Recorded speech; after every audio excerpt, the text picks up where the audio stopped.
Education and Central Administration sincerely appreciate your presence. The Board of Education acknowledges the strong emotions surrounding the excess of teachers and staff members at the end of the school year, and truly empathize deeply with those who are directly impacted. At this point in time, I'm going to turn the meeting over to Dr. Talbot.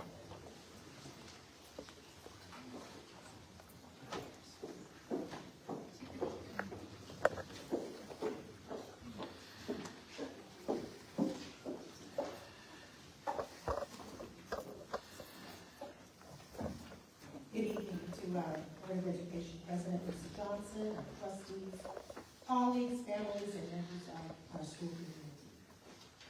I do stand before you today with a heavy heart, knowing the frustration and concern many of you are feeling in the wake of the recent layoff of 2 district-wide administrators, 32 teachers, 6 teaching assistants, 5 monitors, 0.5 clerical, 3 security personnel, and 1 custodial position by layoff and 2 through attrition due to budget constraints.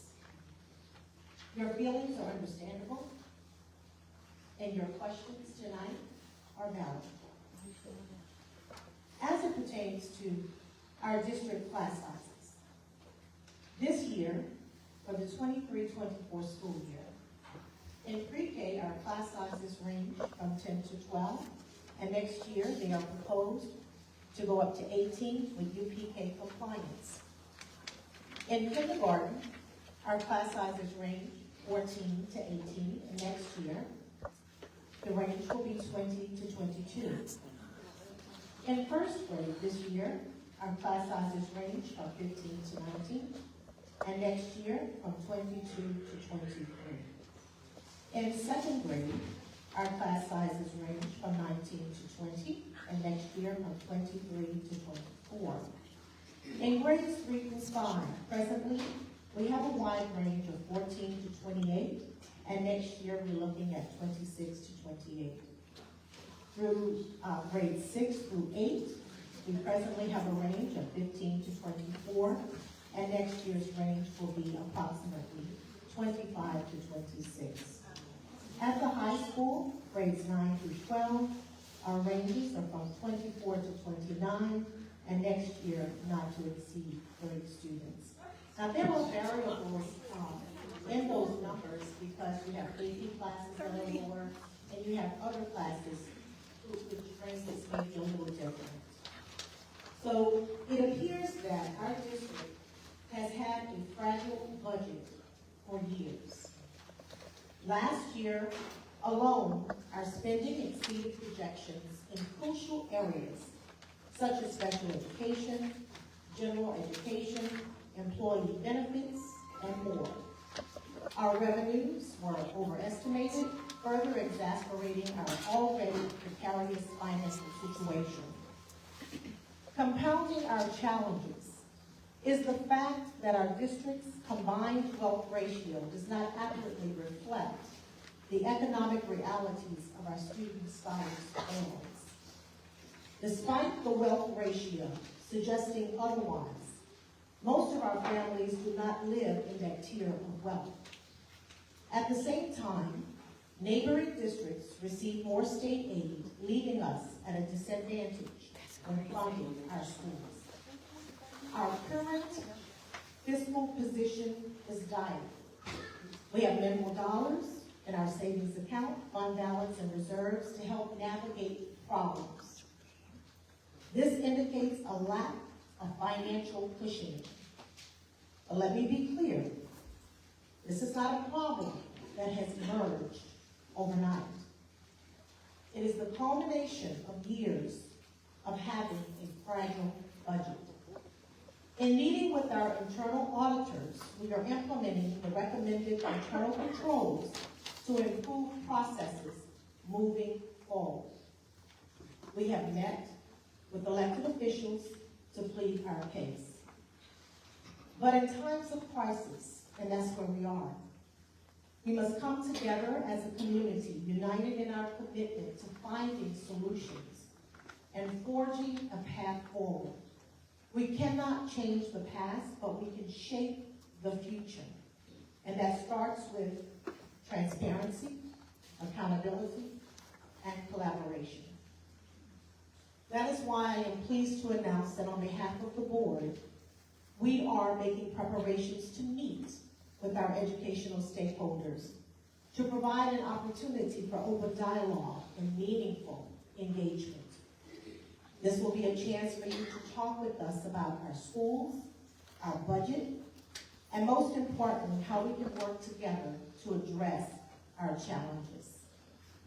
My email address is gtalbert@amityvilleufsd.org. If you would like to reach out to set up a gathering to begin this dialogue, feel free to email me, as we will be reaching out to some of you as well. None of us is as smart as all of us. We need you just as much as you need us.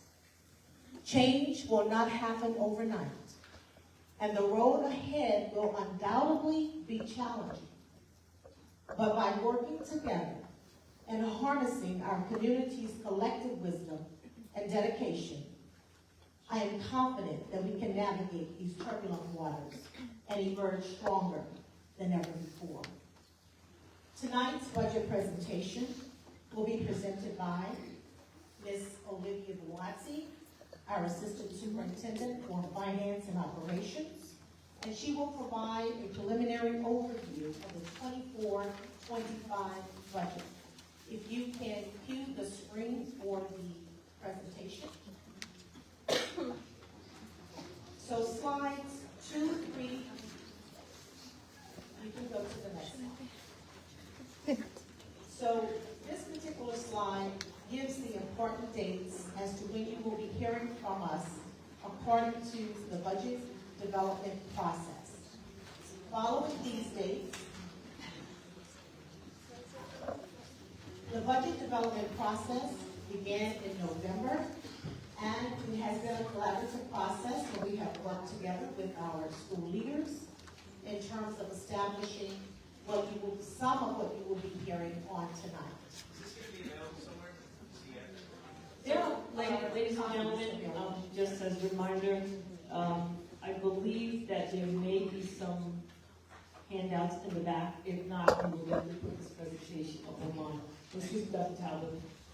I apologize. Typically, we have this large screen here that you'll be able to see a lot better, but that large screen is not working, so that's why we're working with this small. If you can, there are no handouts. No handouts. Let's just make some more copies. There's no paper. I apologize. So the handouts are already elected. So we're ready to get started. I'm just laughing when everybody else laughs.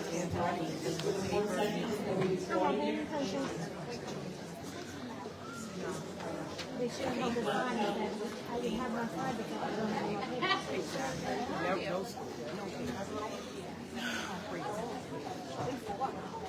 Honey, another coffee? I got your ears and you're talking so loud. I do have my ears on. Turn it. For those that are wondering what's happening, we're having a budget presentation. There's no handouts to anybody in the audience, so nobody can follow along, read along. They also normally would have big meetings in the auditorium of the high school. They did not do that or plan ahead. I'm not sure why, but it's standing room only, and there are people waiting out in the hallway, and I'm unsure if that's by design.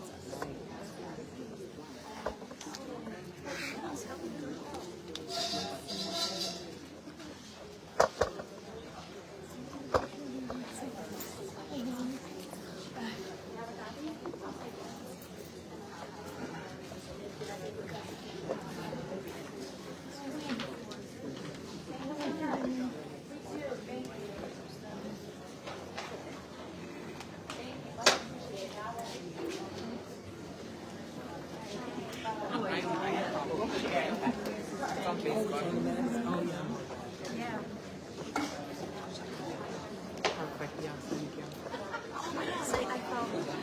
Because my sister's saying that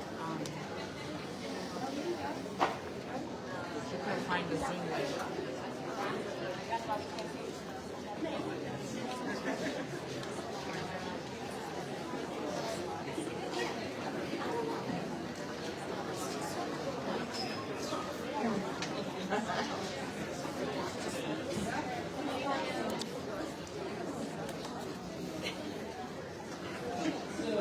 There are copies in the back, so the additional copies are being made after we place the machine.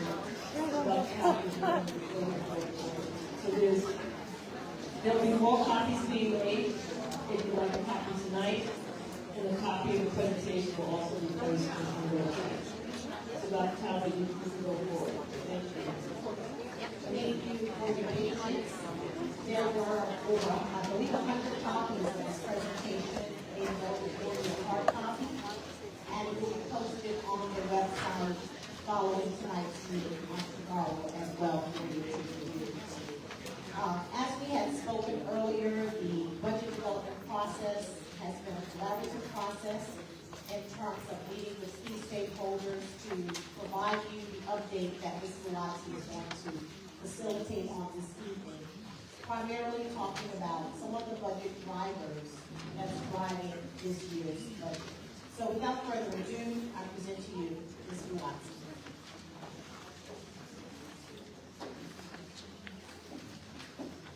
Thank you very much, Dr. Talbot, Board of Education. Thank you very much, Dr. Talbot. Can you hear me now? Thank you, I appreciate it. Every budget has a story.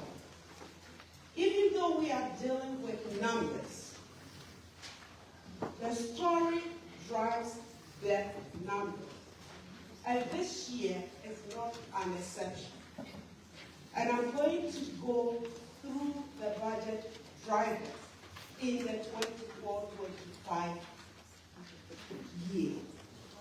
The first budget driver that we have is the end of the American Rescue Plan money. Then we have program costs and labor costs, employee benefits, costs to remove mascots and imagery. Years ago, I wouldn't be talking about this, but now I'm talking about it because it is a reality.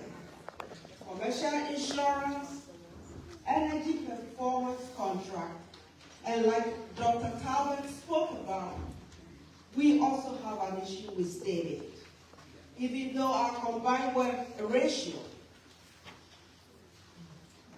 is very high, what it is doing to us is that it is driving the state aid away from this school district.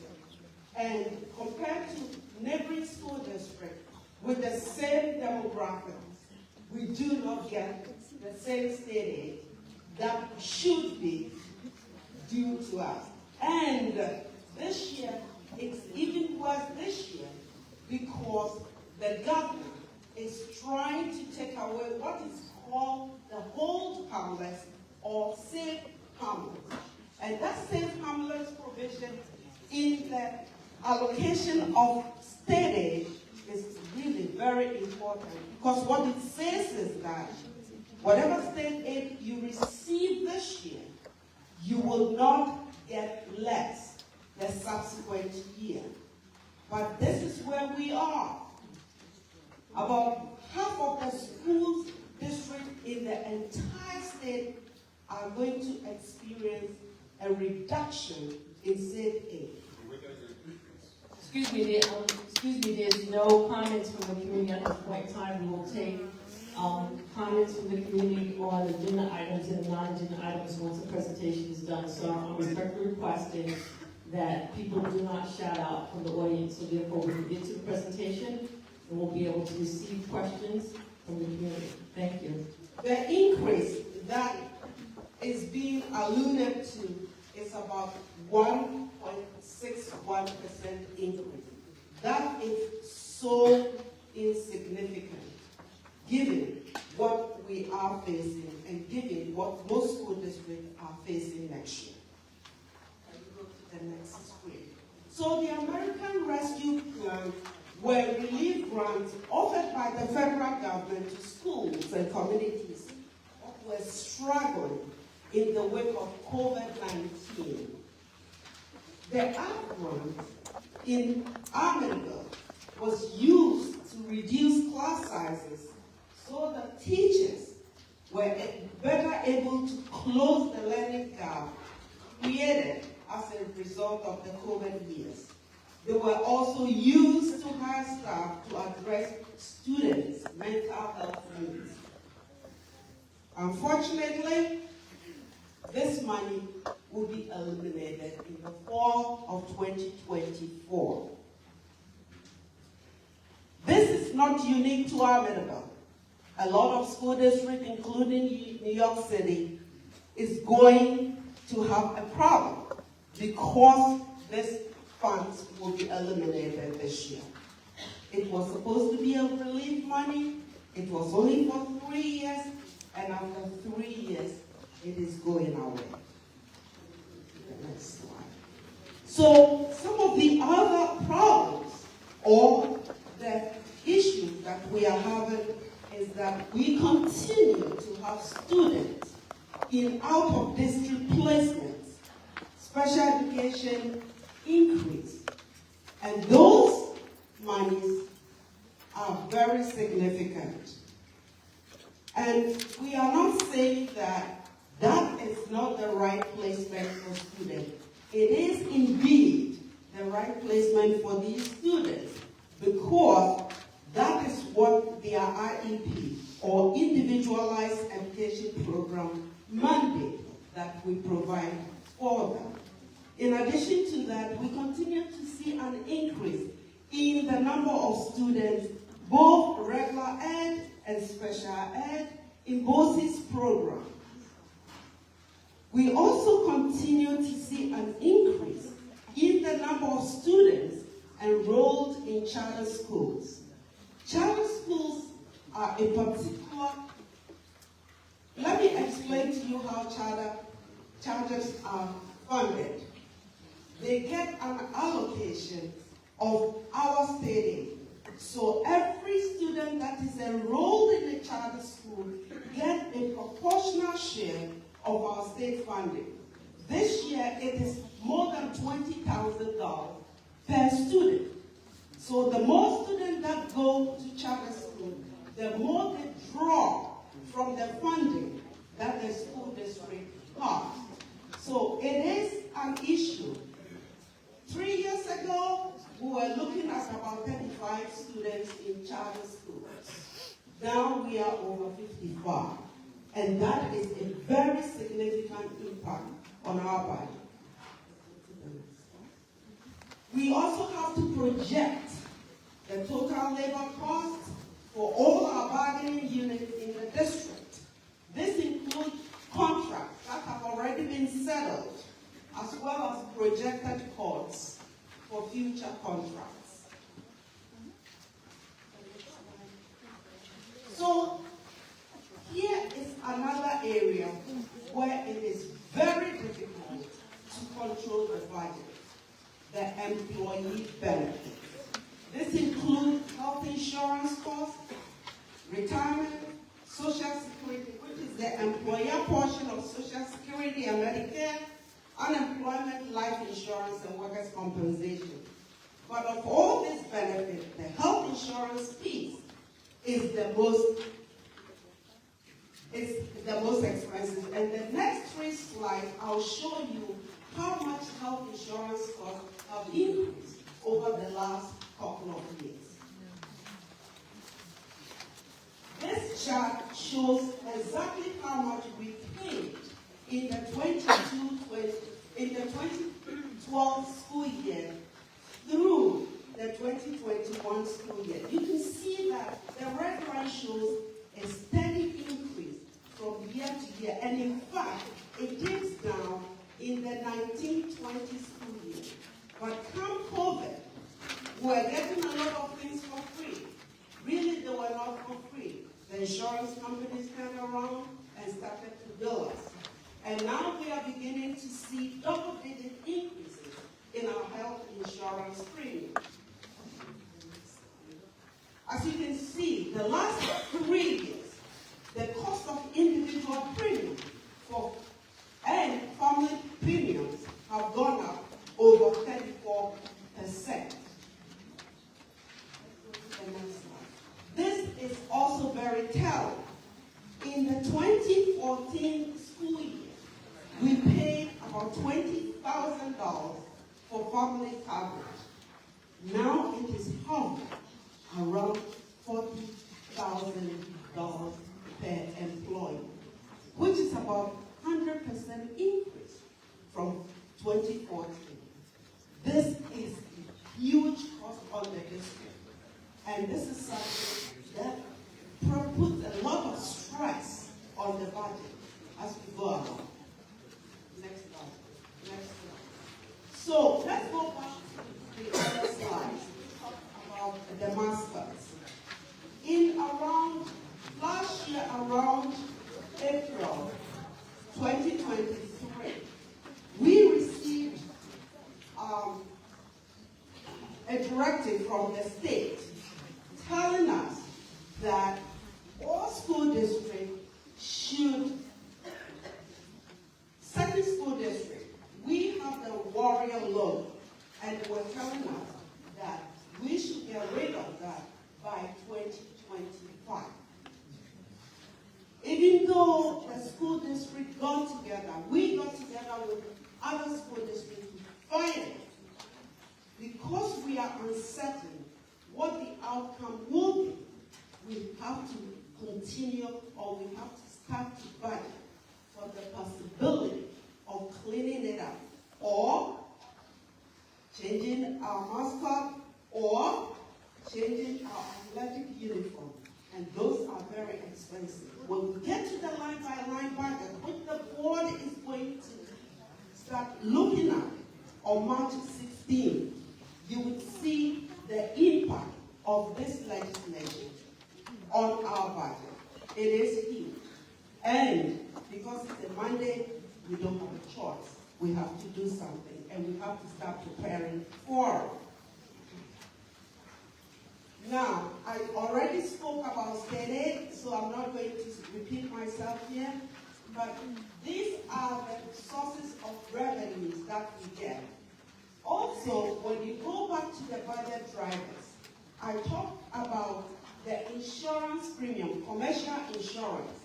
And this is not because of the district's experience in the insurance market, but it's because of cyber threat. Throughout the nation, the insurance companies have begun to increase their premiums, and all those factors have to be included in the budget. And the last point that I want to talk about, and I want you to go to the slide that have the red on it, the budget drivers. Go back. Thank you. The district signed an agreement with Honeywell about 2 years ago. And the purpose of that agreement is to begin energy performance contract. An energy performance contract, it's energy efficient measures that the district takes to reduce energy costs. And the savings from the energy cost will be used to finance the energy conservation measures. So this is another expense that you'll be seeing when you go through the line-by-line budget. So next, March 6th, I will encourage all of you to come to the board meeting when the board will be going line by line on the budget, and it will show you what the drivers are, and most of these drivers that you see here will be in the budget. Thank you so much. Thank you, Ms. Buatsi. Board of Education, do you have any questions for Ms. Buatsi for the budget presentation? So at this point in time, as I was pointing out in the beginning of the budget presentation, this is just the first part of the budget presentation, which is meant just to explain to the community about budget drivers, about the revenues, that every district is responsible, but every district is part of their budget. When Ms. Glasser was talking about the line by line, as we move forward, that information will be provided on the website ahead of time, so therefore the community can be able to look at the line by line, just as the Board of Education is looking at the line by line. So what that means, for everything that occurs in the district, there's a number, there's a code connected to it, a number, and it goes across, and it says how much has been budgeted for, how much has been expensed, how much has been recovered, and how much we have left. So that's what's meant by line, what Ms. Galaxy was talking about.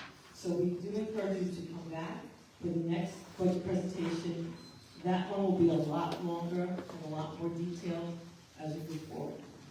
So this is just the initial part of the series of budget presentations that will take place. So board members, do you have any questions for Ms. Galaxy at this point in time? Mr. Leon? Hi, thank you for the presentation. Are you able to let us know what is the allowable tax levy? Or, Not tonight, as we move Not forward. tonight, that will be on March 13th. There will be a whole presentation on how it is calculated. Any other questions, excuse me, for any other board members? All right, thank you, Ms. Watson. So, at this point in time, I just want to explain to the community how the Board of Education meetings are operated, just in case you have not attended a meeting or you have not listened online. So, there's 2 times in the meeting that community members can ask questions. It's going to occur in just a few minutes, and that's connected to any agenda items. So anything that's on the agenda, you can ask a question. If there's anything that's not on the agenda, that's considered a non-agenda item, and there'll be another time at the end of the meeting that you'll have an opportunity to ask any questions that are not on the agenda. So at this point in time, one thing that I do ask from the community, that when you do come to the mic, that you need to give your question to Melissa over here, who is a district clerk.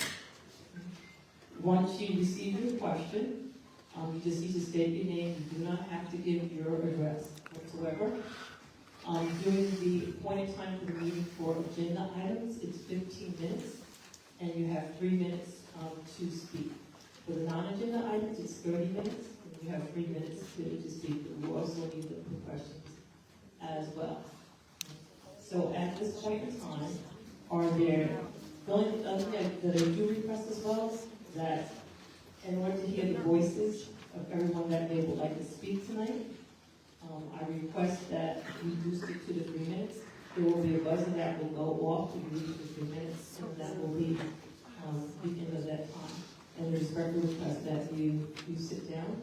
And also, as another reminder, I just want to emphasize, as I've done in previous meetings, for those who have attended, reminder to show respect to individuals who approach the podium.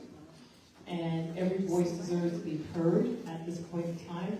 And we as a board are committed to continue to collaboration with all stakeholders. So at this point in time, if there's any questions regarding agenda items only, please come to the mic. Hi, Carrie Holman, I'm an alumni graduating class here. Wow. Representing everybody that has come here, I know that last week you guys got told me that you wish that there was more people that came to these meetings and there were more people to speak up. So as representing everybody here, could you please have a little bit more time for the non-agenda community items? At this point in time, when we get to the point, I'll make a decision. Thank you. So we're just taking questions on agenda items only at this point in time. So anything that's on the agenda, if you receive an agenda, so that will be connected to the budget presentation, the academic calendar, donation of sick times, under the business and curriculum instruction. So any questions connected to those items? Thank you. Can you just speak up? Wendy Canestro, before you start the timer, I just want to say your security guards, we're going through it again. They're saying the community cannot come in until 7:30. Okay, we'll, I mean, we've gone through this many times. we'll address it, thank you. They're saying that you're telling them that we're not allowed to. We'll address it, we will address it. Thank Okay, you. great. Question. Okay, regarding a couple of things. First, on the agenda, you have conferences listed on there on recommendations for the Blue Ribbon Committee. The Blue Ribbon Committee has made recommendations to state ed, but there's been no decision, so I'm not sure why we're again spending money sending them there without nothing solidified. Maybe you use the money towards students and leave the principals in the building. That's the first thing. The second thing is, it was interesting, a lot of the things that were said today, accountability, transparency. It's shocking to hear the words and not the actions behind it. We talked about a fragile budget, but we've had a balanced budget in years past, even with a 0% increase. So, Ms. Canestro, just to stop time for a second, you're leading to a question about something on the agenda? Yeah, I'm talking Okay, go ahead. about this was the budget. Okay. So a couple of things. So I'm just addressing what Dr. Talbot said. She said these took years, but in 1 year the audit says that you dropped 3.6 million depleting your savings. So that's not really correct. So a couple of my questions are: number one, I'm unsure why the board's first solution was not to amend. We had a proposition last year to put $4 million in capital reserves for middle school projects, because that's what your priority was. Why was there not a discussion of a proposition to amend that proposition from last year to put $3.6 million back into the general funds, put $600,000 back into the reserves to replenish it, and nobody would have lost their jobs? Why was that?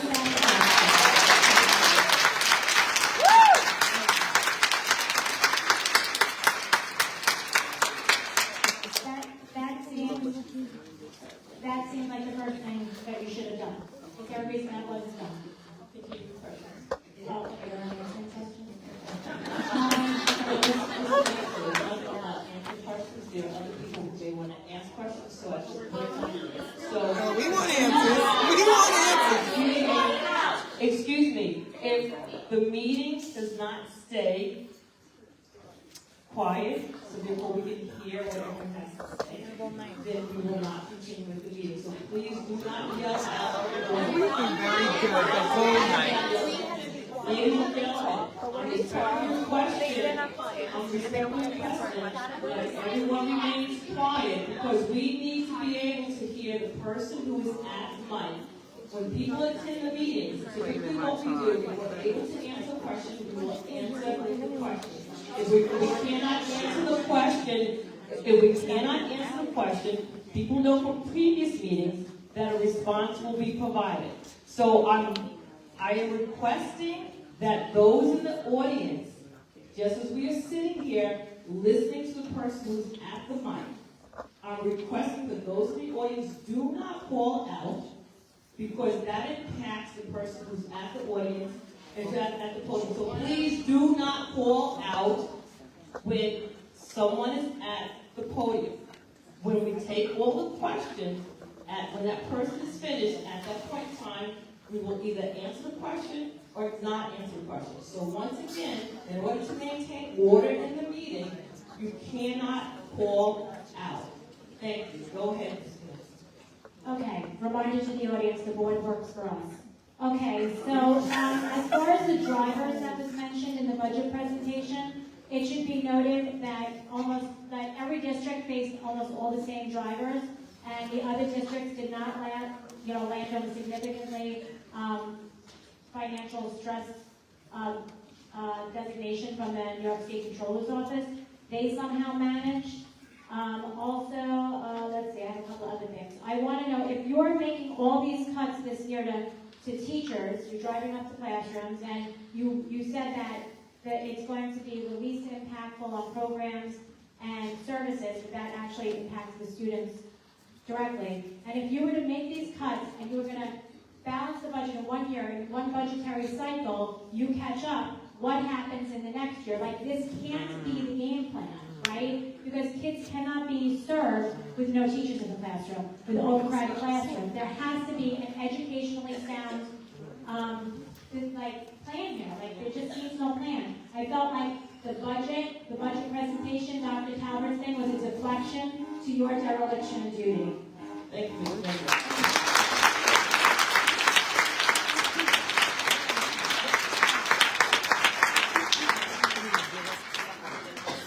Hello, my name's Ken Egan. I'm gonna set 3 kind of quick questions. Earlier you said stating the numbers in comparison to other schools. Louder. Just kind of just lift the mic up, yes, thank you. So state aid in comparison to other schools in other towns that are comparable to Amityville's, like, do you guys have any other schools or districts, just so we can get an idea conceptually? So just to make sure, just do all your questions and what we'll do with that, we'll provide this Okay. time. Second one, you said in 2024 it's going to be the end of the ARP program. What's the actual financial impact that we were getting every year for the last 3 years? And what's going to be the impact when it stops? Like, what's the actual number amount, just so we can get a better concept of what we're looking at? And then one clarification, if somebody can help me understand. Is it $20,000 for students that are going to charter schools that are coming out of the district for those students? Or did I misunderstand that? Okay, excuse me. Excuse me. So, excuse me, I'm sorry.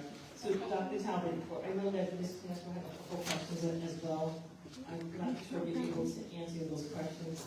If not, if there's any of these questions that were presented by Mr. Egan that we can answer tonight. I think there's one about the APR, there's one about the charter school.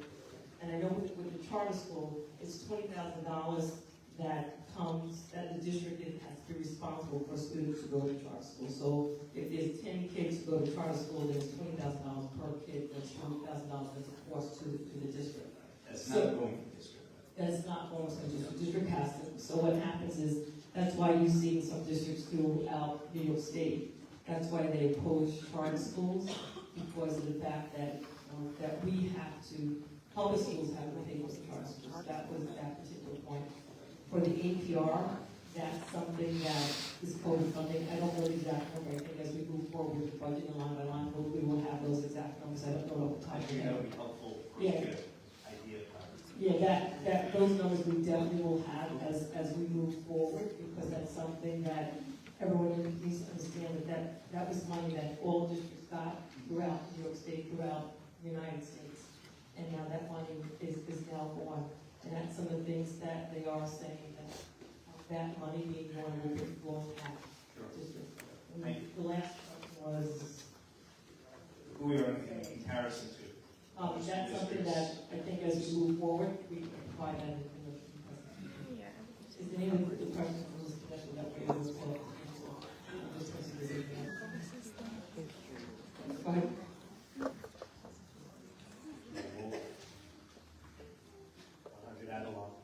Louder. New York. I don't have a question, but more about a statement. Many of the things that it is that were presented tonight in terms of drivers, those are factual things. But I want to make sure that it is that we tell the whole entire picture.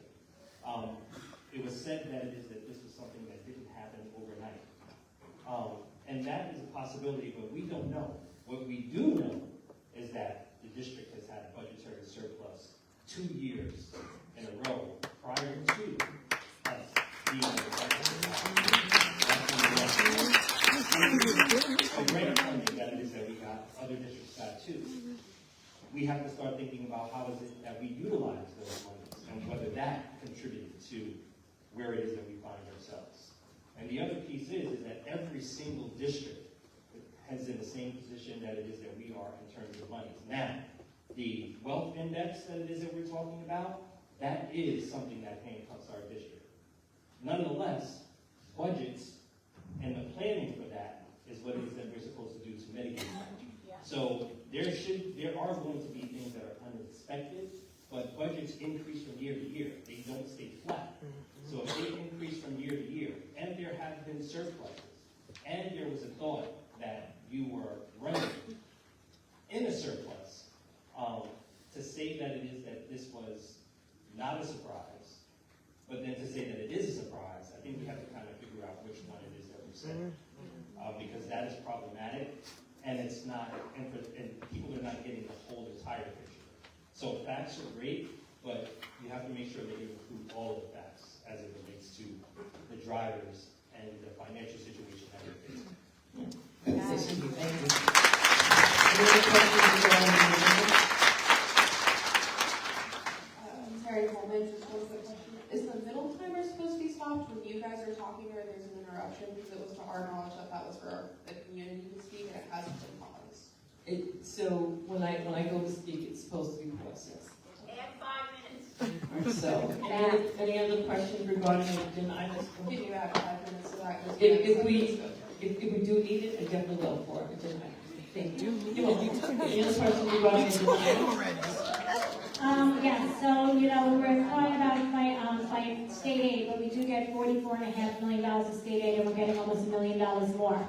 I'm confused how a trustee asked what the allowable tax cap levy is without needing a supermajority vote, and it's not being answered at a budget meeting in front of the community. How did you cut people without knowing what the budget, the tax cap was? How did that happen?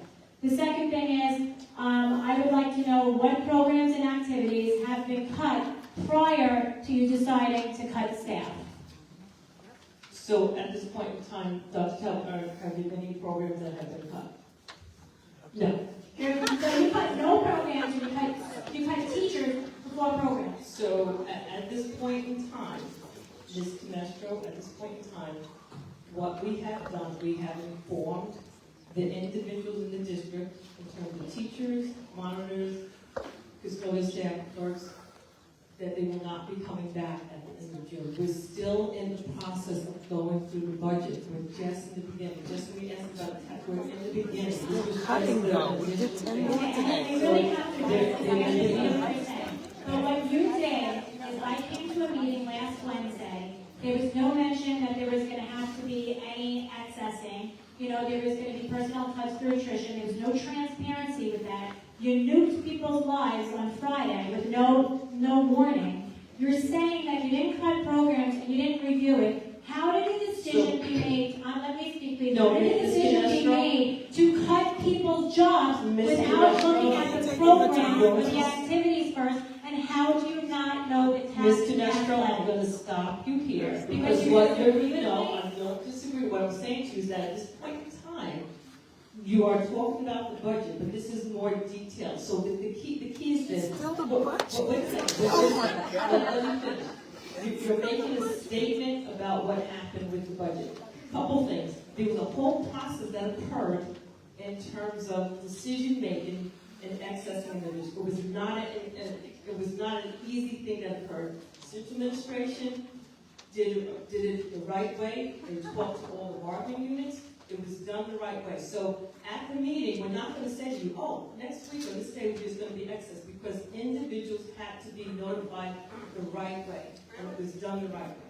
Well, you could have said that accessing is unnecessary. Sometimes it has to happen. I get it. You have to be transparent with the community. Okay. I do think that if you did a broad overview, it would have looked at programs, at activities, and teachers. You really want to have minimal impact on accessing teachers and staff, right? Because that impacts children directly. Grades 3 through 8, 3/4 of them can't read and write, and now they're going to be more at a disadvantage with higher classrooms, overstressed teachers. You have teachers taking on 1 or 2 more extra classes. They're going to be burnt out. People are just going to keep leaving. You're talking about the charter schools. The district budgets for per student, per pupil. When somebody goes to a charter school, the money follows the charter school. For New York State Ed, it's $16,500 per student, which is less than the per pupil ratio that's being given to Amityville, so it's less. But the money follows. You're budgeting per student. It's not an unknown cost again. As the previous speaker said, all of these are known costs. You know, and I don't know why everybody's surprised. I don't know why everybody's saying you didn't know. I don't know why you're saying it happened over years. When this Board of Education, everybody right here, lost $3.6 million in 1 year, in one budgetary cycle. So it's not really being straight. It's not being transparent, like you said. There's no accountability. It's everybody's fault. It's everybody else's fault except for your own. Maybe just say we made mistakes. We want to do better for the community. I mean, honestly, all of you should be voted out. Yes.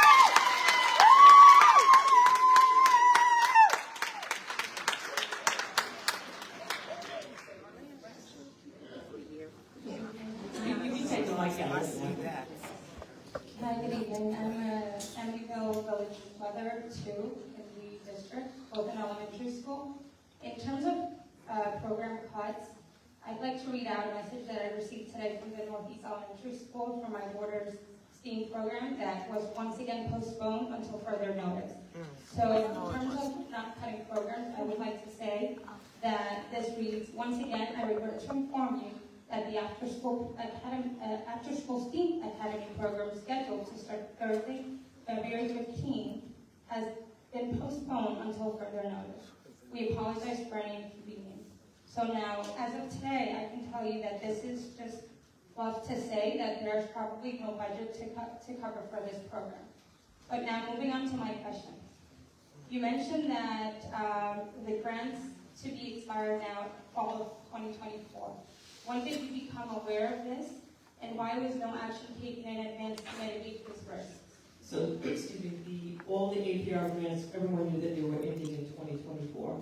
And that was part of the process that occurred last year, that we were trying to see what we could incorporate into our general budget in order to cover the position. So yes, everyone was aware that everyone was aware. And the program may have been delayed, but it's a grant funded program, so the money is there for the program. So I'm not too sure why it was delayed.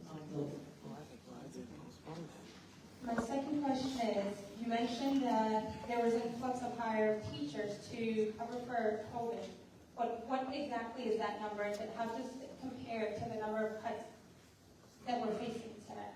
So that number that I don't have, but as we move forward with the budget, we make that part of the process. It's a freaking budget. Don't have. Hired under the funding from COVID, and we can give you that information. I think that's an important detail to see that actually offsets what we're facing today, pre and post. Now, you called out that there's an impact in funding for charter schools, and then you mentioned, and you put a dollar figure to that 20,000. But you mentioned that there's an increased enrollment to the district as well. So what's the dollar figure there? I'm sure that there's money coming. There's an increased budget funding for additional enrollment.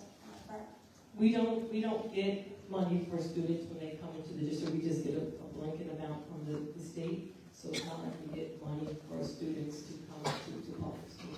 So it doesn't get rebalanced with the amount of students that go into charter school? No. No, we just lose the money. All districts lose the money. Now, my last question here is that you showed a health insurance comparison of a 10-year difference. I'm not sure how is that really relevant in terms of, like, I'm sure that with the cost of living adjustment that offsets itself. I think it was just a point that she was just trying to make, that health insurance through the years have gone up. That was just a point of this. It's like you said, I just feel that there's none of the information that you share, and I'm sure maybe next week we'll see that is very tangible. It feels like a lot of talk. No, so like you said, just to make sure the process was, this was not meant to be a line by line budget.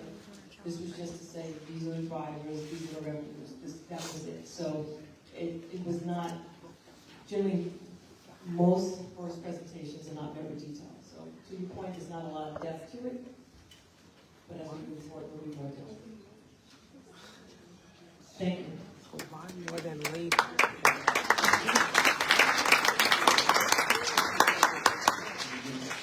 One last question.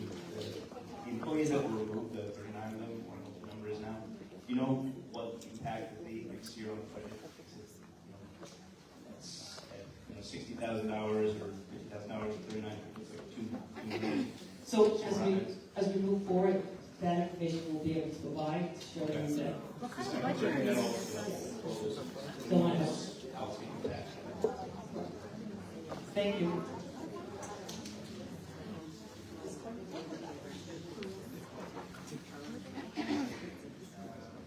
So my question Just move the mic closer. You can take it out of the. So my question related to layoff.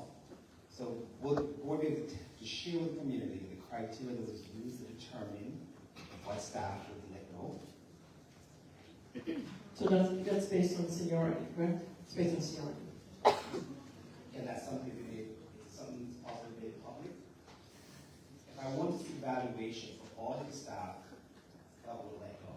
Is there any way we can characterize that?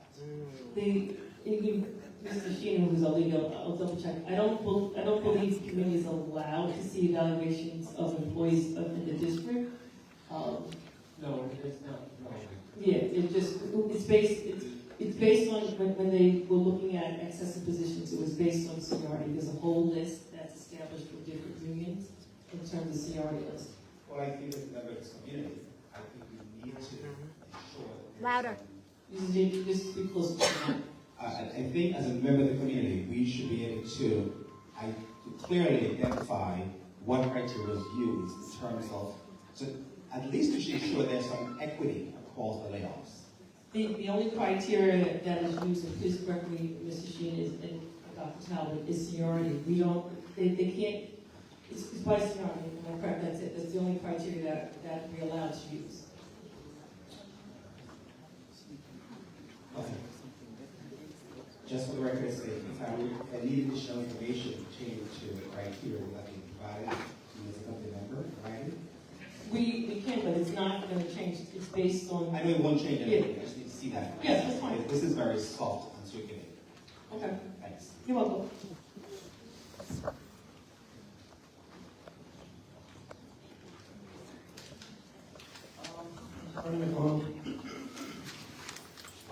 Just in regards to the scenarios that you just asked about, I just want to confirm that they are maintained yearly. I know per our educational law, we do not need to maintain them. Are we maintaining them as a district yearly, or are we making them up right now? Are they correct for the seniority list? So the Board of Education was informed before they started the process with the seniority list that everything was confirmed between the superintendent, the human resources, as well as with the unions to confirm that the seniority list was correct. So it was not someone just came out and said, boom, it was a confirmation that occurred, but everyone to make sure that they were accurate. Is the staff able to view their seniority from last year? Yes. Do they have that? Okay. It's important, because it's not required. And I just want to make sure that if we're making the seniority list, that it is up to date from last year, because it's possible for some shady business to happen in regards to the seniority list. No, that's why it was, all the unions were able to review the seniority list to make sure that the list was accurate, as well as the human resources, everyone, it was reviewed prior to. And one more question, just in regards to Louder. programming, question regarding programming. If we're cutting the teachers, how are we going to supply the program? How do we tell teachers that they have to stay? How are we going to pay teachers extra? Like, where is that money coming from if we don't have it? How are we going to tell teachers that to run these clubs that are staples within the building, you should and placate to the emotional side of being a teacher, that these are the students that you care for? How are we going to tell them possibly, if you want that to happen, you should be staying here Monday, Tuesday, Wednesday, Thursday? Like kids, I know you can't tell them to do that, but that's what they're going to feel, right? They are going to feel it. And they're going to be burnt out, right? Am I not forecasting this correctly? You are. Love your play words. Yep. I think that's it for me. So sweet. So,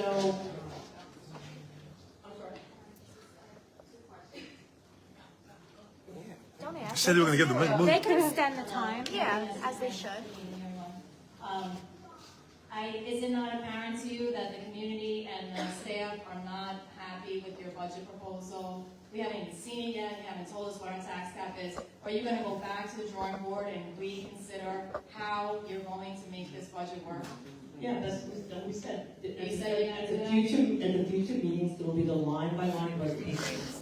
You said you're going to go back to the 2085. budget meeting. Are you going to reconsider the potential accessing the teachers that we need in the school community? So when we make sure that the time start, when we do the line-by-line, when we did it last year with the line-by-line budget presentation, One of the things that we did do, we looked at a lot of different things, maybe something needed to be reduced, maybe something goes to different areas. So to answer your question directly, as we're going through the process, if there's something that we can say that we're going to move here, take it out, and we can bring the teacher back, bring the mom back, bring the clerk, that's what we'll look at. That's the process we're relying on. Dr. Talbot, you said you reached out to a local legislator earlier. I reached out as well. I inquired about a New York State Education Department monitor to help with our fiscal crisis. What was the conversation that you had? So at this point, She had one in Wyandotte.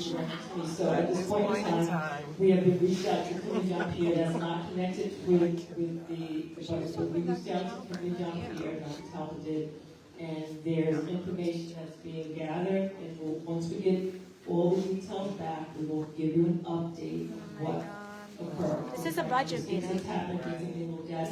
She's aware that people have asked for a fiscal longer, and once a decision is made about that, then if it's gonna happen or not happen, then we'll definitely let the community know. I think that's budget related. And last week you told me that you were going to tell us about the middle school project as well during this budget presentation.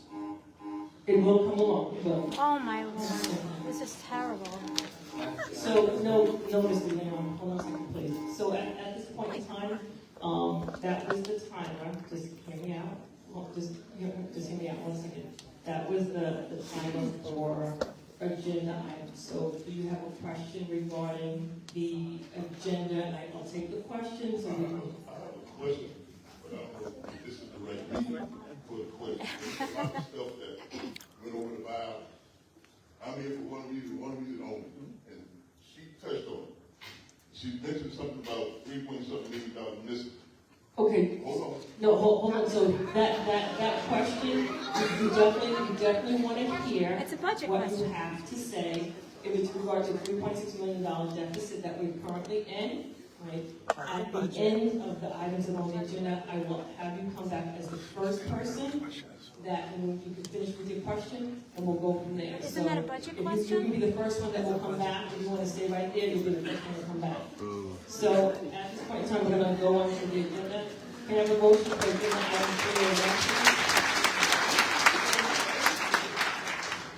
3 Jeanette Santos is first for agenda item 3-1. Leslie Prince is second. Any questions regarding this They agenda didn't like item? me asking a budget, it's a budget question. Seeing none, all those in favor? Aye, the motion carries 6-0. Can I have a motion to amend the agenda to add a resolution for consultant service agreement? Hold on a second, let me just explain. So we are, so, for consultant service, we have a motion to Carol Seymour's first. Jeanette Santos is second. So in regards to the consultant service agreement, it is, the board is amending this agenda to add a financial consultant to work in tandem with the auditors and the district. Let's pay more review people. the Paying for this past financial and present. consultant, At this point in time, if we just amended the agenda to add him, if the consultant is approved by the Board of Education, the consultant agreement will be available tomorrow. How much is it? Contacting the district clerk.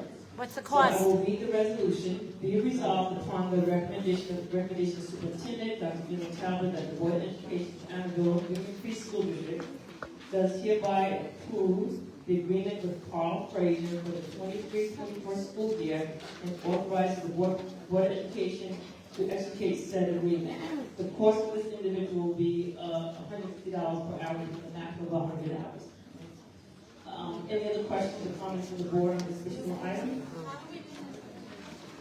Can I have a motion to approve agenda item 382, please? Can I have a motion to approve agenda item 382? we can't approve it. No, that was for the agenda. So Carol is approving, Carol Seymour is first, who's going to be second? Leslie Prince is second. All those in favor? Aye, the motion carries. Ms. Leon, is that yes or no? I said, and Ms. Johnson, I had a question for the gentleman that came Okay, so Mr. Brown, we're gonna go through the agenda, when we come back in just a minute, okay? So, the motion carries 6-0. Can I have a motion for agenda item 3B1, please? Leslie Prince is first, just speaking to the mic, so they can't hear you. Second. Carol Seoff is second. Any questions about this agenda item? Seeing none, all those in favor? Aye, motion carries 6-0. Can I have a motion for agenda item 3C1 through 2, please? Jeanette Santos is first. Dave Heller is second. Any questions regarding these agenda items? Seeing none, all those in favor? Aye. Aye, the motion carries 6-0. Can I have a motion for agenda item 3F1, please? Jeanette Santos is first. Leslie Prince is second. Any questions regarding this agenda item? Seeing none, all those in favor? Aye, the motion carries 6-0. At this point in time, we're going back to community input regarding non-board agenda items. So the gentleman that was here, he's coming back to the mic. As a reminder, please do not pull out from the audience before we can hear the question of comment that's being stated. If we're not able to answer the question tonight, then the question will be provided back to you. If there are any students who want to come to the mic to speak, I respectfully request that you guys come up so therefore we can hear the voice of the students. Many students want to speak. Good afternoon, good night, good night. Can everybody hear me? Yes. Just want to state, you can give your name if you don't My want name is Julius Reynolds. And as I said the first time I came up here, I'm here for one reason only. Just hold the mic in your hand. From what I understand, there's 3.6 million you said missing. For me, I need to know where it went. Now, just so get a little history of me, I've sat on many boards. I'm currently on one as I speak. Good. When there's a discrepancy, money, or anything else that happens, it's our fault. And we want answers. So we have secretaries for a reason. So when things get misplaced, somebody need to know where it went, how it went, who it went to. When we don't get those answers, then we start replacing bodies until we get to where we need to be.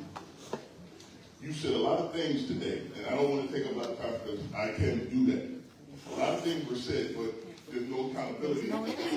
Nobody really spoke other than the young lady over here about that money. That's a lot of money to be missing and nobody knows where it is. And then I'm hearing stuff like it's just happening now. You guys say you sat down, you discussed it, you talked about it as far as the teachers getting fired. I just heard it like 2 days ago. It's kind of my fault that I haven't been at these meetings, but best believe I will be at them. You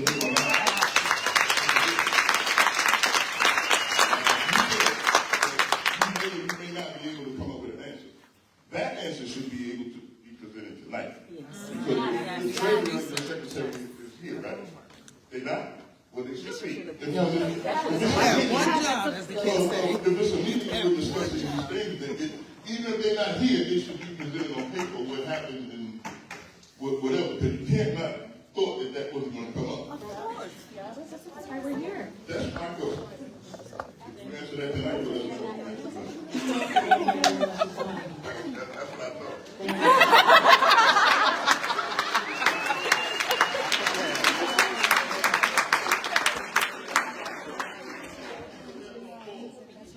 My name is Carla Benitez. I am a high school junior at Amityville Memorial High School. My main concern is that you guys say that you prioritize our well-being, that you prioritize all of our opportunities that we have at school, that you care about us. Yet, you're going around and removing all of the teachers that perhaps have helped us, not just in an education standpoint, but in a mental standpoint.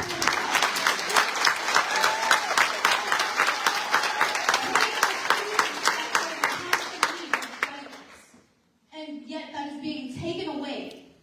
How could you do that to us? We are your future. We might one day be sitting in your But what are we going to do then? We don't have a right to follow. So what then? Tell me, why are we doing this to our generation?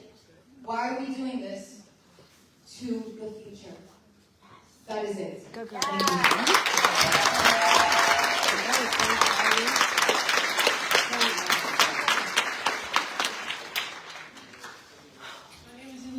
And I'm speaking on behalf of the high school. I am a sophomore.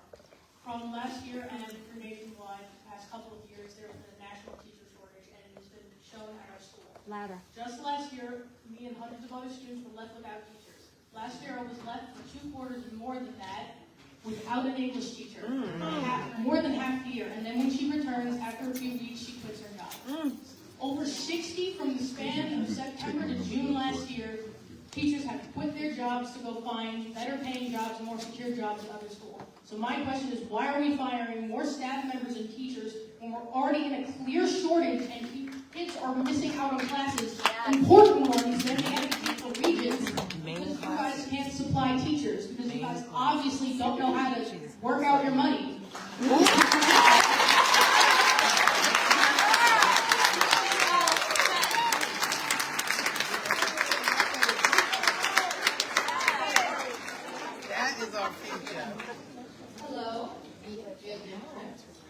Just maybe take the mic out as you start to talk. Just leave it close to your mouth so everyone can hear. Here? Good? Everyone hear me? All right. Hello, my name is April Penny. I'm 11th grader from Amityville Memorial High School. And I have 2 main questions. One of them is that the cut of money why we're trying to pay for, especially in my school, ID scanners. However, I still see people skipping in our classes, and I also see that even weapons have brought into our school, and also other substances in my freshman year. And why, mind you, these ID scanners, I'm sure that are not that short of money. I am sure that they're very expensive, and they work to only some extent, but they're not working to our full potential. So if you're putting your money into that for our safety, for our health, why aren't we putting into something like actually something that's going to protect us and protect us students from future harm? That is my first question. And my second question is, of course, our teachers. Our teachers work very hard every day and try to be there for their students in their own specific classes. They're even there for their kids, for their mental health, even though we are the lowest paying school in our districts. These teachers' lives have been affected and also saddened, and I don't think we focus enough on that. Why are we doing this while there are other teachers that aren't looking for their students and don't teach their classes, and there's students that are failing regents because of that? Thank you very much.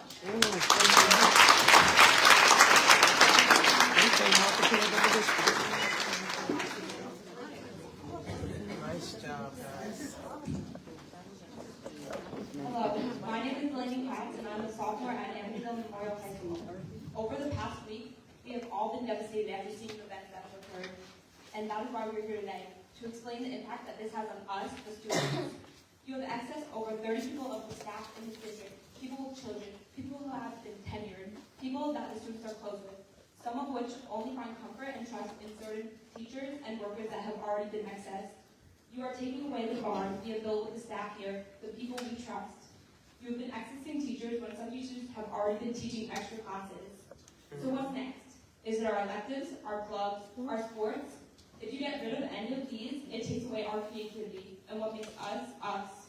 My elective is the only time, other than lunch, during the day that I can relax. Are you going to take that away from me too? Why is it that you try to blame others for these problems that you face? Why are you trying to find a loophole when it was the board and others that have caused this, and you neglected it, and you couldn't see it until it was too late? This problem is now not only affecting you, us, the students, the teachers, but the whole community.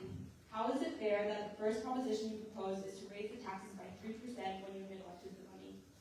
How come no action was taken on the board? Why has no one been fired, let alone put in jail?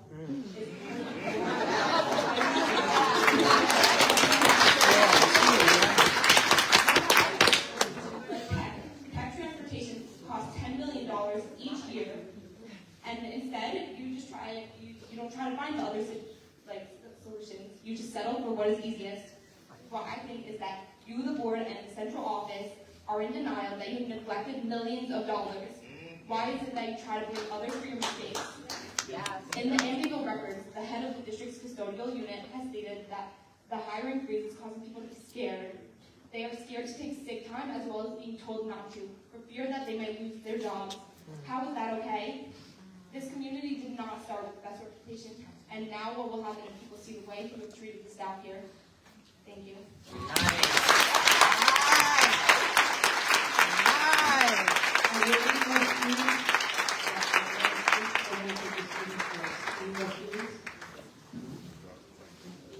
Go ahead.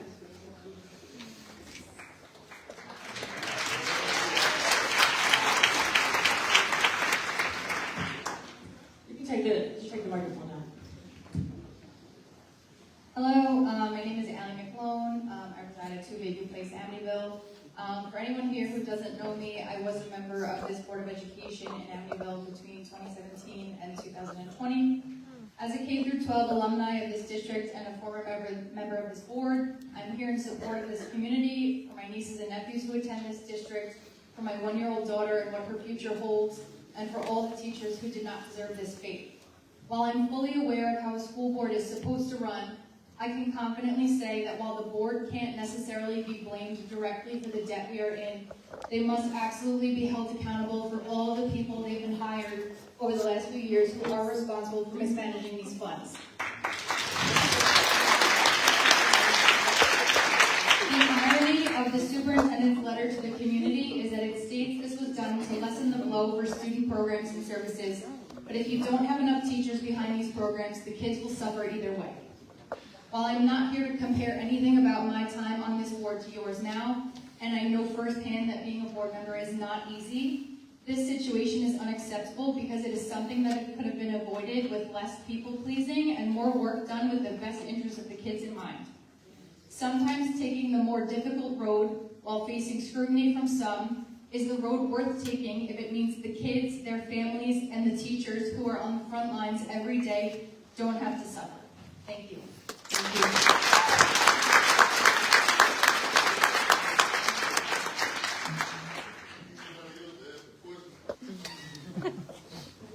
Thank you, Wolf. 100 Avalon Court, Melbourne. Good evening. I stand here before you without peace. I stand here before you without hope. As a leader, we are trained, for those willing to invest the time, to see the bigger picture. So here's the big picture. You thought you had money, yet negotiations took forever until they were essentially not.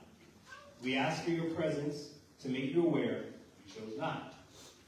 You ran on a platform of change, checks and balances, but many of these seem absent. Instead, you managed to turn hope into despair, and you have set ablaze declining morale so that all that's left is rage. That said, our professionalism stays intact as we still try to work with you, only to realize that such collaboration is a meaningless effort. I speak as a voice for my members and as an advocate for our students and the entire community of Amityville. We are all interconnected as evidenced by the pain we are all sharing in this moment. 34 of our bright stars have been invested in, while they have made connections with students, families, and community.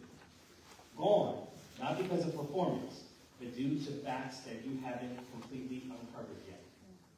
Tonight, union leadership wants you to look and see the pain that you've caused, because people are more than just years of service. You have impacted their lives, the lives of their family, and that of the students. You can't continue to claim that you put students first when you put teachers last. For the voiceless administrators who shouldered the pain of breaking the news to our members with us, thank you. The fact that you were left out of the conversation regarding the needs of your building as the excess list was being developed is nothing less than deplorable. So what does that mean? Do you now go behind closed doors and handpick who you want based on means, based on things absence of ethics and protocol? This is an embarrassment. We are tired of double and triple tying our shoelaces and then being told to put the shoes on. There is nothing that stands before me that inspires hope.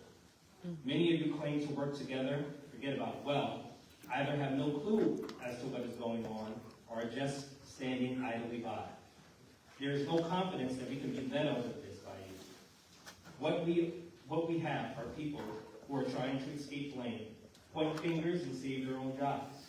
You don't operate in conjunction with protocols and procedures because you don't have any. Apparently, the same may hold true for ethics. So, those inside and outside of Amityville, should you choose to listen, we are at an inflection point.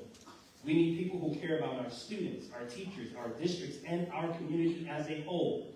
We don't need the continuation of personal crusades that will add no value to our school district or district that can't even articulate with accountability and transparency how we got it.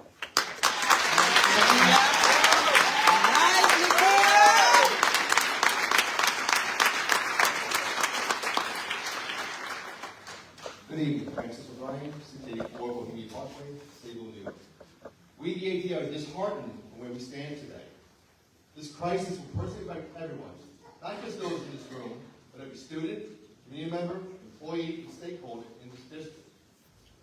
What makes this insufferable is we still don't know how or why we are here. We were close to making strides together to improve Amityville and move forward. The funds were there, not just the millions of dollars from foundation aid settlement, but millions from the American Rescue Plan. But you already knew that the rescue plan money was only for a short amount of time. And also, according to district own data, there were budget surpluses in the last few years. Yet somehow a vast opportunity has been lost and defeat has been snatched from the jaws of victory. The harm that has been done and will be done to the district may very well be irreparable. So I'm asking the district to please explain how did we get here. I'm not asking you to answer for me, but for all the stakeholders in this district will be harmed by this crisis. In regards to the hold harmless clause, yes, the governor is looking at that. However, that would only apply to districts who have flush budget reserve funds. We're close to break that 4% cap. Amityville is nowhere near that. As it is, Amityville is the most fiscally stressed state, district in New York State, according to the comptroller's report that just came out. For well over a year, we've talked about Amityville being a diamond in the rough. Now, instead of polishing and holding that diamond up for all to see, you've driven it back into the ground like a piece of coal, waiting for the Earth's time place to apply pressure. The pressure on our teachers is real. You have the data. Check your personal ag reports. See how many ATA members have stepped up to teach a 6th and in some cases a 7th class. You would know since district leadership had to appoint them and the board had to approve them for these positions. Many of them did so to fill the gaps, but like the 40 teachers who have only left Amityville in August of 2022. This is not sustainable. The decision of district leadership and the board to access 34 teachers as well as additional support staff is a tragedy. Again, to only increase that pressure as class sizes will grow. This can only have a negative impact on the quality of instruction in the classroom. With the continuing teacher shortage, it is unlikely all positions will be filled by September 2024. That, coupled with the fact we have an expired contract with the ATA, whose salary scale continues to fall further behind other districts, will discourage qualified candidates to apply to Amityville. This will in turn drive more students out of district into charter schools. We, the ATA, are entrusted with the education of all students. The district is entrusted to lead us in the direction that will help us achieve that goal. Finally, the board is elected and entrusted to be the watchdog and advocate of the community. This system is broken. Trust is non-existent. How can we look to district leadership or the board to lead us out of this crisis? It's the same people who got us into this, and there is no accountability. We have nothing to believe in moving forward. Thank you.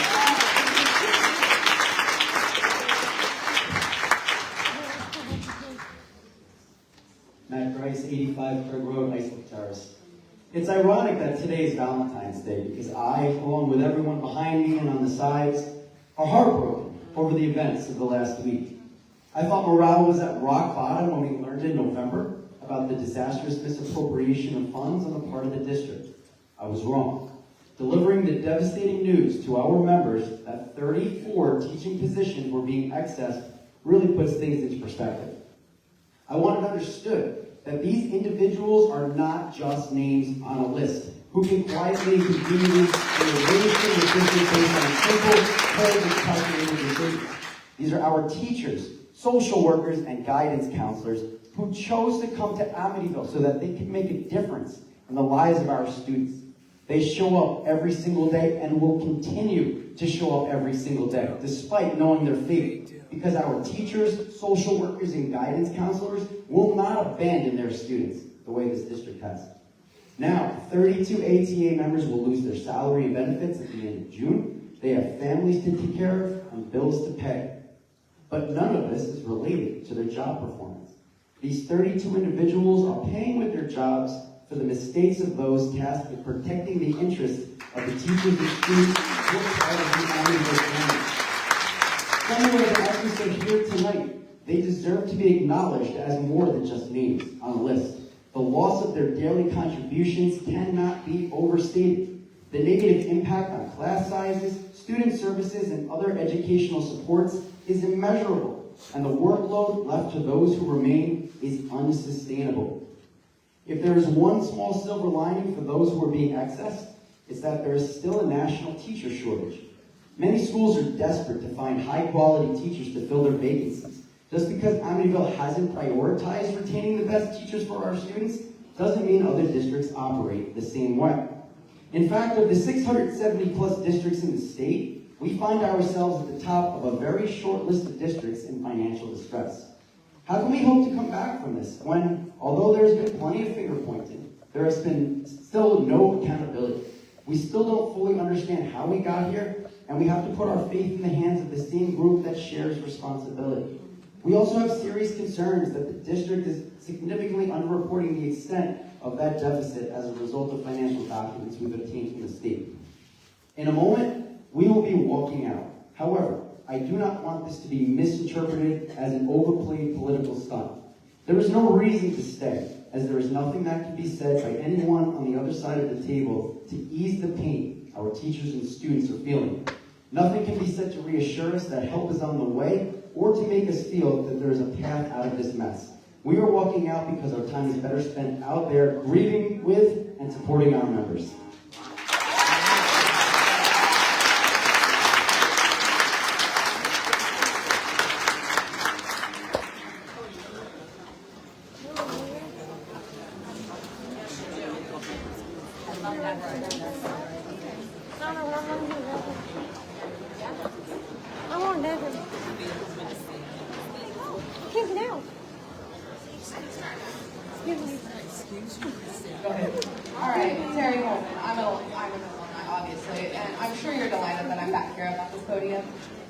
Amityville will always hold a place in my heart. I graduated from high school here. That being said, my heart is broken into pieces of the state that this is in. I don't even know how it's up and running. My first question is, do you guys even know what transparency means? In the social sense, it is defined as the quality of being easily seen, which you guys aren't. It seems like you guys stand up out for this foreman, and I can assure you everybody here believes it. So I must say that my sister, she, was a couple of levels below grade level while she attended here. After being 5 months out of the district, she is now almost above grade level. That doesn't mean it's her anything to you. You guys say that as security on how, the teachers were accessed. I must also state that some of the music teachers were let go when there were art teachers that were newer. So that leads me to the question, how did you decide which teachers were going? Because clearly, that method was not transparent. I also have to say that these students are our future. So why are you throwing their futures away? You just are. You're not giving them a chance. $3.6 million is not a little bit of money. I have to say that you guys are here for us. You serve the community. The community voted you in, and that means for the community, you guys can vote them out.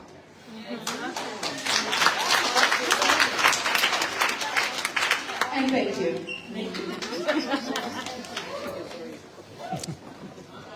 Hi, Paige Robinson. I have 5 kids, 4 in the district. One in high school, middle school, Park Avenue, and Northwest. So I'm fully aware of all everything that goes on in all the buildings and how unacceptable it is that all these teachers are leaving.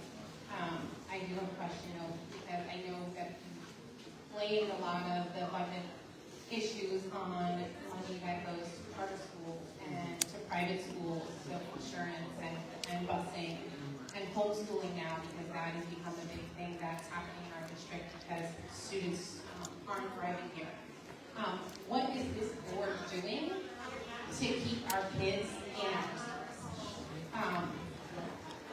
Consistently leaving for private schools because the kids aren't getting the education here that they deserve, or they don't feel safe coming here because of all the fights, and because,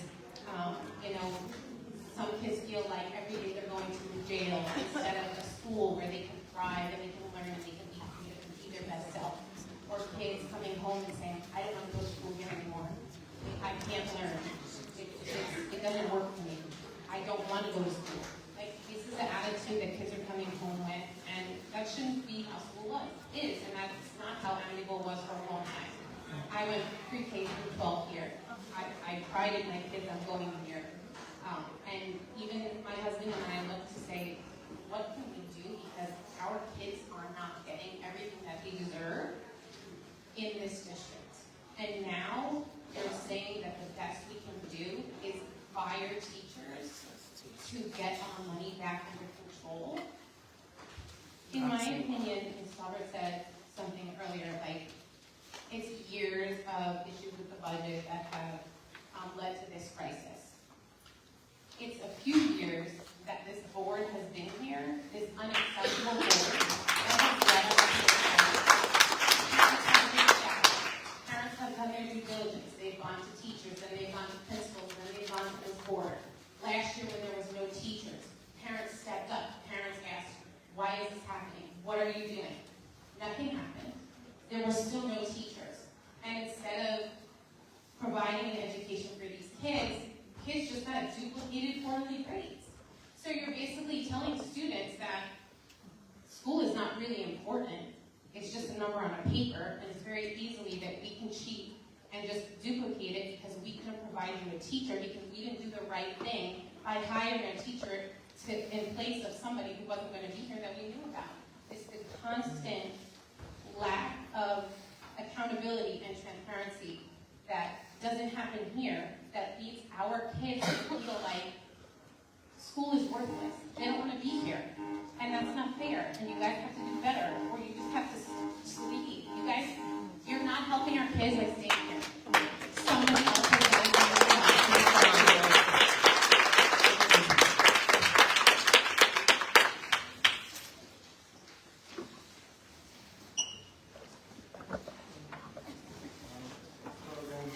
Brenda McMullen, and also Rowena, and community member. I'm looking for clarification. If we were to speak upon agenda-related items earlier in the session, why was there an amended item added after the fact without any paperwork that we can't address? Hiring a financial consultant for $150 an hour right now, I don't know if, that seems like it wasn't in good faith for your stakeholders here. So I will answer this question because there had to be a discussion that occurred in executive session before we could amend the agenda. So this person was not, the board had not met to discuss this individual. So this was an opportunity when we met tonight. We had to discuss the situation, make a decision, review the contract, and that's why the agenda was amended. We did not want to put the person on the agenda, give backup information. We're not allowed to give until we knew that we were going to go forward with it. So that's why.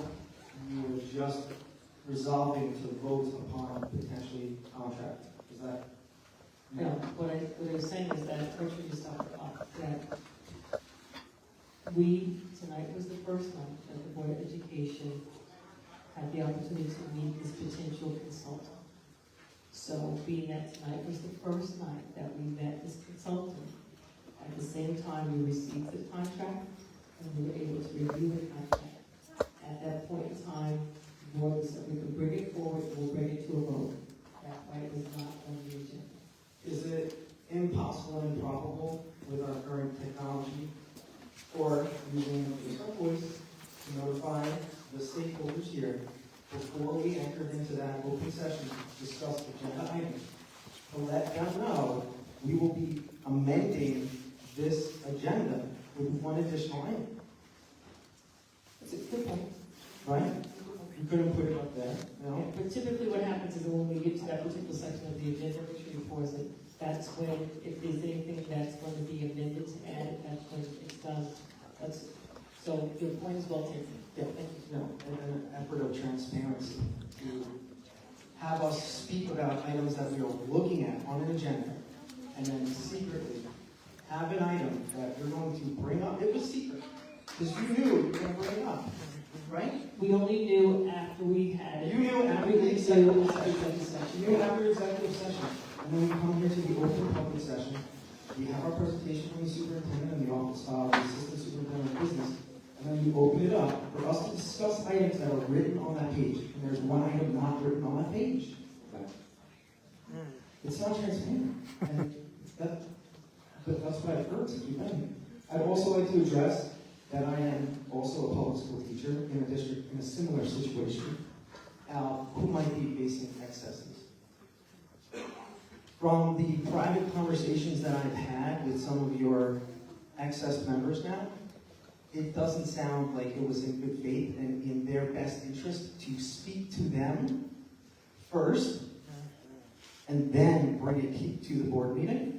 It also doesn't sound like you followed a good process of preparing your members for the excess that will be happening. It sounds like we do not have a great relationship with the union. We're not delivering information correctly and in good conscience to them, for them to possibly disperse that members are going to be excessed. I speak from my own example. I personally had to tell members in the last 2 weeks that they will be excessed. Prior to the district coming in with an administrator to handle the excess people. Why didn't that happen? Why? How can we not? You're telling teachers now that they're not going to have a position in June for the September school year without prefacing it to them. You brought them in, you called them out of the blue, your administrators. Maybe they weren't even aware they were doing it that day as well. Called in members to tell them that they're excess. And then from conversations I've heard, followed up with the exiting packet, also out of the blue, removing teachers from the classroom during instructional time.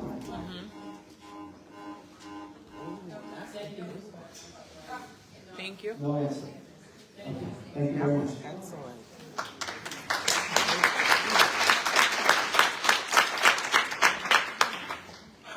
Are you going to extend the public session a couple more minutes so everybody has a chance to talk?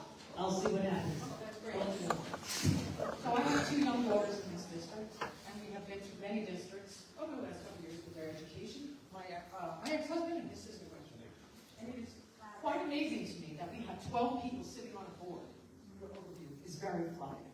That you guys cannot contribute and consolidate your debt, that you have to hire someone at $150 an hour for 10,000 hours. Because you guys are incapable and incompetent to do it yourself. These are men and women here, mothers, fathers. We do a budget every day of our lives. I think we do a pretty damn good job of it. I have a daughter that sat last year without an English teacher. Without, how many teachers? There were several students. There were math teachers. Math teachers, English teachers. That sat for 6 months while my daughter was uneducated. Uneducated. Uneducated. And you guys say, we don't know how we got to this situation with $3.6 million somewhere swept under the rug, while my child, my younger child, and everybody else's child in here is the one at a loss. I hope the next election that comes around that you will all vote it out of here. As far as I'm concerned, you're all useless. Useless individuals. They go to school, they suffer when they lack an education, and now you want to double and triple. What, the kids in class? We know this is a fact. For 10, 15 years of statistics, that it is no good. It's not helping anyone. It doesn't help with their learning. Their mental capacity is crippled. And you think this is over? Catholic school. I've been to public schools, to Catholic schools, and in all my life, I've never heard of any such shit that has ever happened here as I did here today. Unbelievable that you guys are still sitting on the board, managing money, people, and teachers, when you have not once considered the whole of the masses. They're suffering, and you're going to sit there and make it harder for these kids to learn, and finally graduate and make something of themselves when they're lacking, and they're putting their effort at the bottom. It's really despicable. I have to honestly, each and every one of you are the most despicable people I've ever seen. Thank you very much.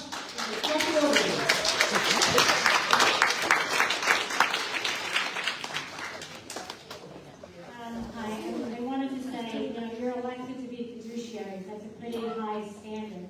You're overseeing the taxpayers' dollars with a multi-million-dollar budget. It shouldn't be taken lightly, and it's a pretty big responsibility.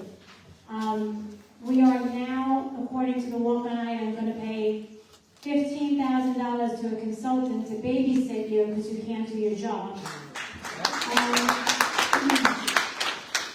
Also, you cut security, and they talk about fight scaling the middle school and the high school. Is the board committed to no overtime? Because it's not a cost-saving measure if you're then going to pay overtime.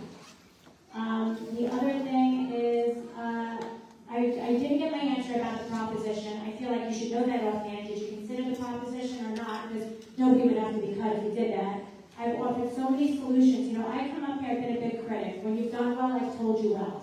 I have been called out by members of this board. My name has been tried to be smeared. You've tried to discredit me. You've had shills in the audience go after me. You've done it all. I've only been here a short few years, but I've been coming to all these meetings. And by default, they're supposed to be advocates of the taxpayers and children. Nobody on this dais is an advocate. The only person that's an advocate is talking at this podium right now. So, I ask that you extend the time. By the way, they cut the time to 30 minutes for public session illegally in the August 2022 meeting. It was supposed to be on an agenda for a first reading per open meetings law. Instead, at the very end of the meeting, they said, P.S., we changed the policy. Violation of the open meetings law, not surprised. I really am excited that people are here that are seeing the absolute circus that is a Board of Education meeting, how the kids are at a disservice at the hands of the Board of Education, at the administrators. There are serious concerns that you had a trustee go on social media to plead out his case about the entire budget. By the way, somebody should probably educate him on grants because he doesn't have a clue. And then he says it's as a private citizen, but signs it at the Board of Education and makes a plea to other Board of Education, calls out positions by position, and there's only one person in that position, so that's personnel, and now you've probably opened yourself up to litigation. He made a great case why central administration should be fired, but what happens when you get sued because he did that?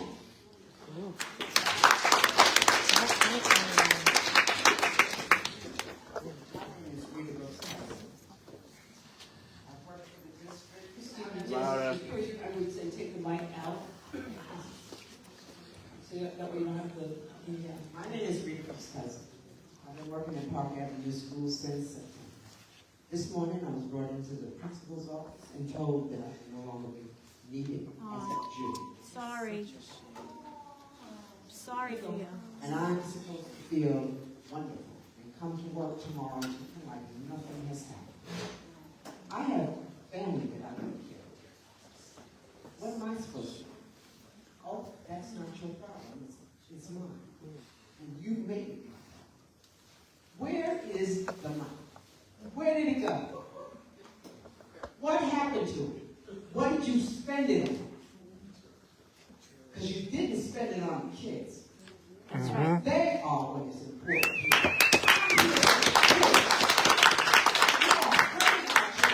You've been hurting our children for years because my kids went through this district. And it's a shame. It's horrible what you're doing. Everybody sit there with their gloomy faces. You don't know nothing, do you? Where's the money? Where did it go? We want to know. And who's going to take care of our children? Because you're doing a lousy job.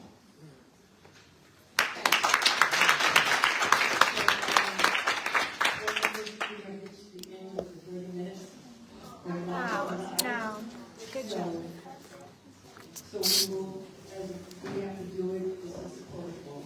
Does the board want to extend the time for 5 minutes, or do you want to? For 5 minutes? Just do what's right. Do what's right. Let the people talk. Let the people talk. It's the right thing to do. Come on. For however long it takes. Ladies and gentlemen, we'll extend it for 5 minutes. Ridiculous. That's one speaker. That's one speaker. Board members, do you want to extend the non-agenda item comments for 5 minutes? Either say yes or no. Do I have a motion to extend non-agenda items? There's 4 people speaking. Yes, no. That's 12 minutes right there.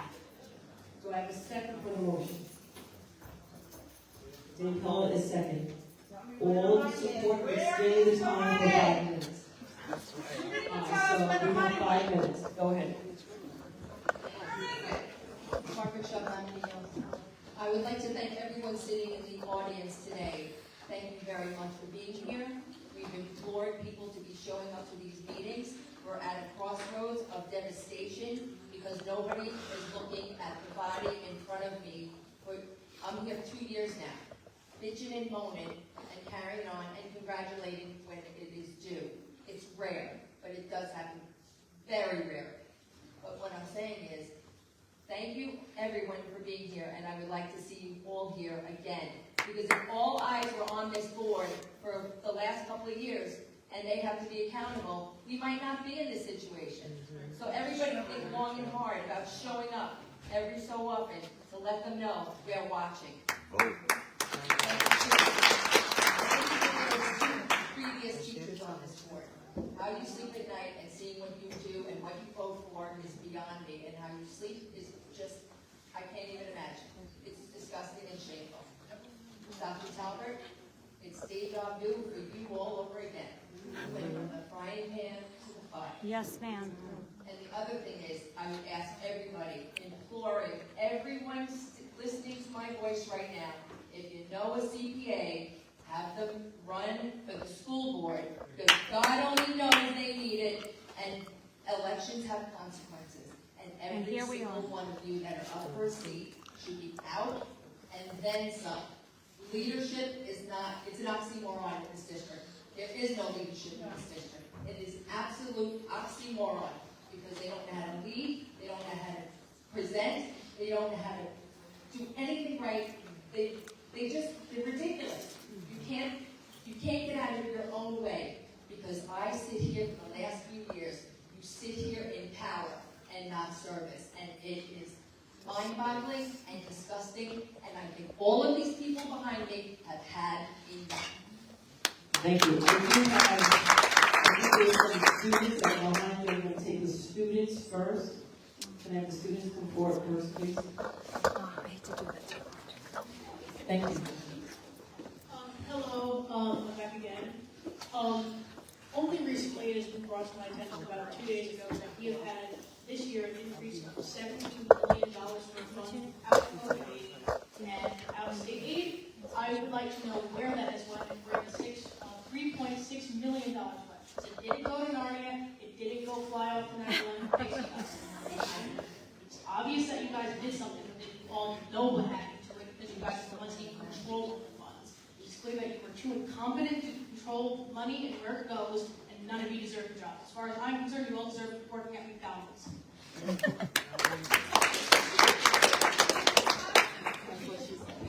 Hi, my name is David Rivera. I am a sophomore at Amityville Memorial High School, and I just like to advocate for all the teachers and the students' lives who are being ruined.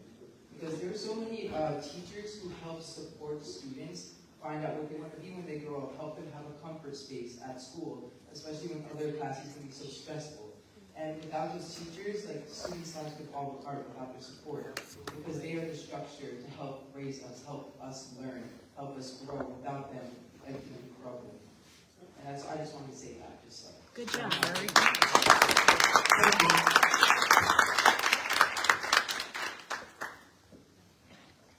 Good job. Mm-hmm. Loud, Jim. My question isn't where $3.6 million went, because we all do realize that budgets go up and everything else. My question becomes to everybody sitting on that board,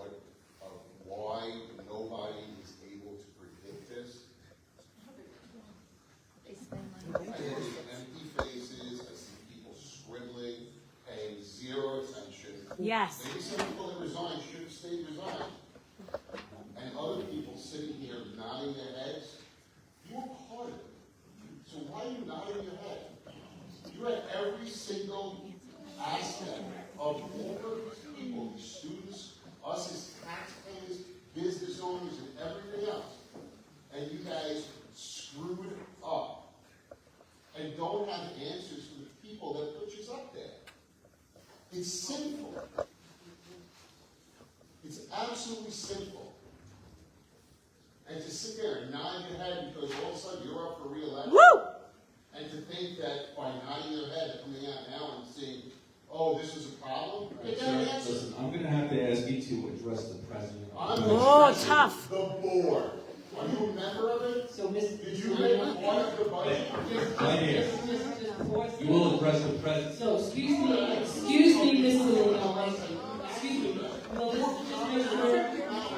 With questions about the budget, so answer them. excuse me, just continue to talk. The entire board. Right, so just talk to Do me. not anybody here deserve answers? No, one Instead of your answer. smirks and you're shaking your heads and everything else? What, Mr. Howell? That's something to say? Sir, Say what everybody else is doing. you are required to address the president. Yes, just I'm addressing Please the address, board. please address the president. I'm addressing the board. Please People follow the want protocol. answers. The teachers deserve answers. How was it that you did not budget correctly, knowing full well, we all knew the 3-year program money was ending. Yes. The same way people knew their unemployment checks were ending. People knew they weren't getting assistance. People know these things. You fully knew that. And you didn't prepare for it. And Dr. Talbot, the first thing you should have done when you took your position was address the finances. Please Just direct it to me. Okay, the first thing as a superintendent would be is to come in and know what the finances of the district were about. I would think so, especially when you get paid a lot of money. Thank you. Sure.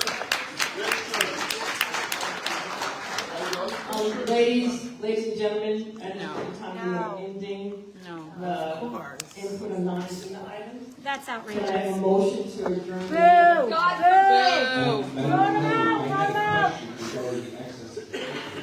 Mr. Young, I'm going to take a motion. Let him talk. Let Let him talk. Let them talk. Let them talk. David, all those in favor? Aye, motion carries for you. Vote them out. Vote You didn't answer all the questions. They didn't answer one. Elections have consequences. That's horrible. No, everyone's all going to work for one. Now they get to go home and work remote. And that's what they do. Coming to the Flagler Street. Oh, don't come to the assembly. Don't come. Because you got no